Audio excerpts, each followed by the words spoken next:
for the delay, possibly the initial hiccups of the first day, first show. So the topic given to me by sir is Rhexis, which can mimic femto, as we all know, because femto is currently getting stronger and stronger, and is really challenging the phacoemulsification, which has been the gold standard so far. Safety is something which the importance of which cannot be really emphasized and overemphasized.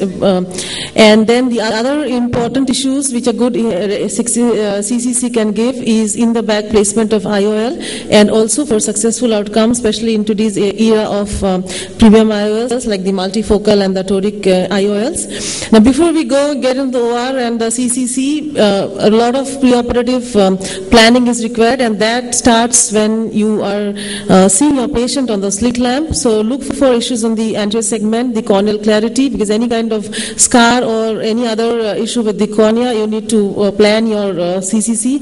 And I, being a cornea specialist, often come across cases where the cornea is not as good as you want it to be. The anterior chamber depth, I'm sure surgeons must have operated on eyes with shallow anterior chambers, as in patients who have had angle closure glaucoma and similar things.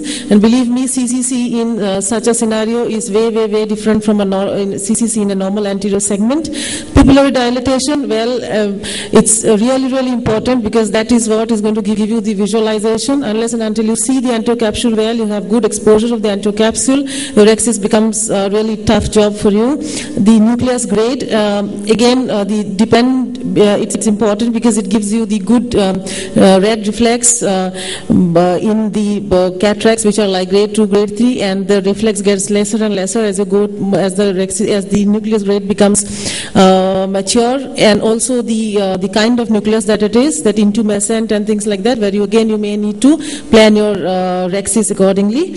And anterior capsule and zonular status, many times in hypermature cataracts or in traumatic cases, you may have anterior capsular plaques and things like that. Again, you need to plan your Rhexis accordingly. And zonular status, you need to be well prepared in cases with the pseudoexfoliation or cases where there is compromised zonules. And if you're seeing a pediatric patient, you need to also plan for a primary posterior capsulotomy. So planning is extremely important. Now, CCC, coming to the instrumentation, the basic one is bent 26 gauge needle cystitome, which all of us start with, and the other instruments which are commonly used are the Utrata forceps and also the capsulotomy forceps. The OVDs or the viscoelastics, which you commonly use, broadly classified as the dispersive and the cohesive. The dispersive has the ability to coat and protect the endothelium, while the cohesive ones has the ability to maintain space and pressure within the anterior chamber.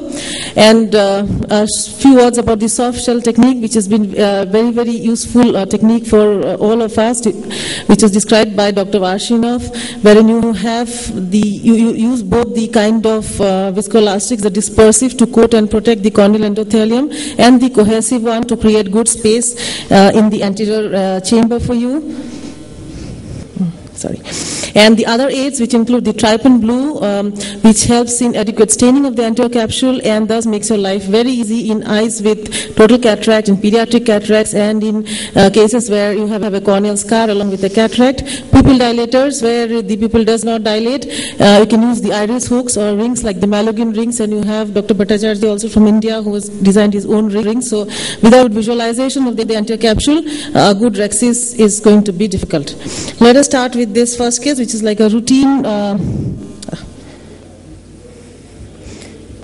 It's a routine one for a multifocal IOL as being done under topical anesthesia. I usually prefer the 26 gauge bent 26 gauge needle as a cystitome to create the Rhexis. So kindly need to make sure the good visualization, and the flap of the Rhexis is extremely important. The flap of the Rhexis, as it moves, gives you the direction where the Rhexis margin will go. So whenever I do my Rhexis, I am very sure that I keep the end flap the way I want it to be. And now that I have completed about 3/4 of the Rhexis, I pull the anterior capsule more towards the center, and here we managed to we have managed to end the Rhexis. This is another one. This is a child Yeah, this is a 3-year-old male child with a total cataract. As you can see here, I've done the staining with the trypan blue because without that your life will be really, really difficult. And now again, in a similar technique, I raised the flap along with the help of the band 26 gauge needle.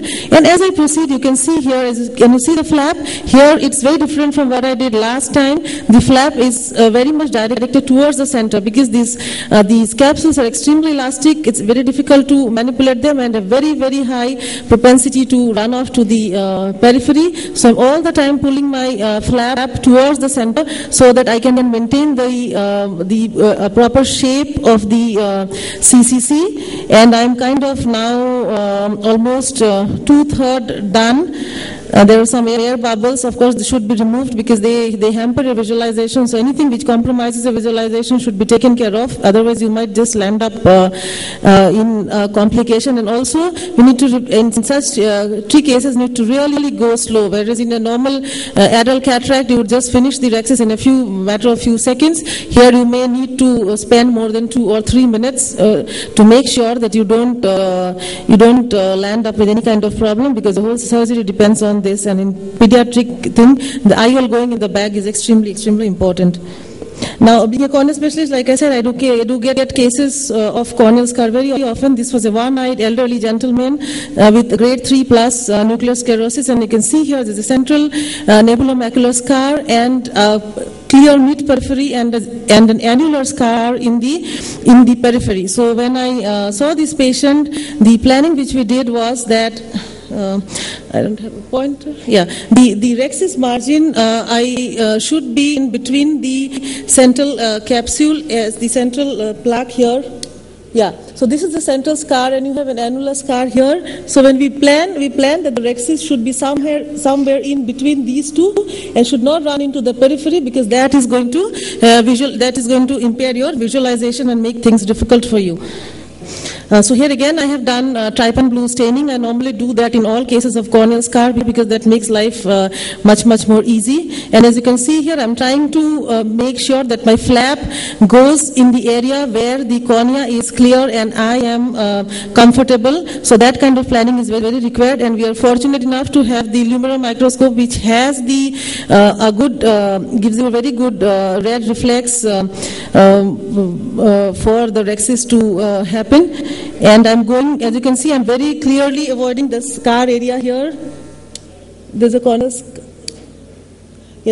scar here. I'm trying to make sure that my rhexis does not go much on that, and I'm able to visualize and finish the rhexis because this is extremely important in this patient.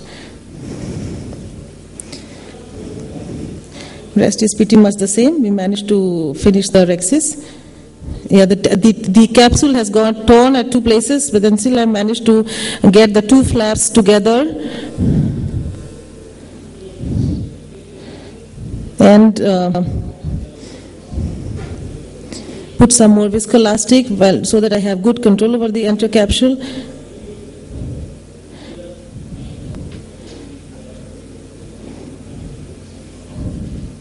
And finish the rhexis. And this is the post-op picture with the central scar and the periphery and the lens very much well centered. Now coming to just 2 slides.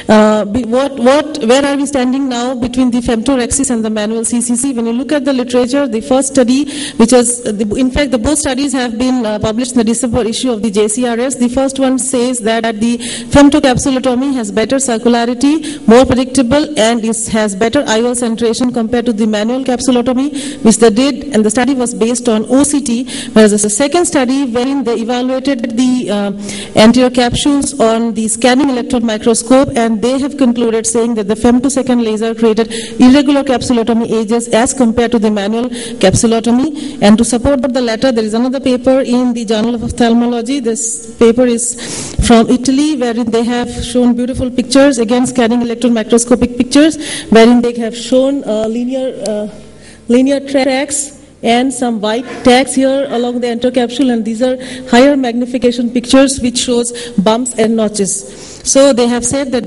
whether this irregularity of the anterior capsule has anything to do with the with increased incidence of posterior capsular rupture or any such complication is something which needs to be evaluated. But as compared to the manual CCC, these are the manual CCC pictures. You can see much more smooth and regular edges of the anterior capsule with collagen fibers at the edge, gives much strength to the anterior capsule, and they are much regular.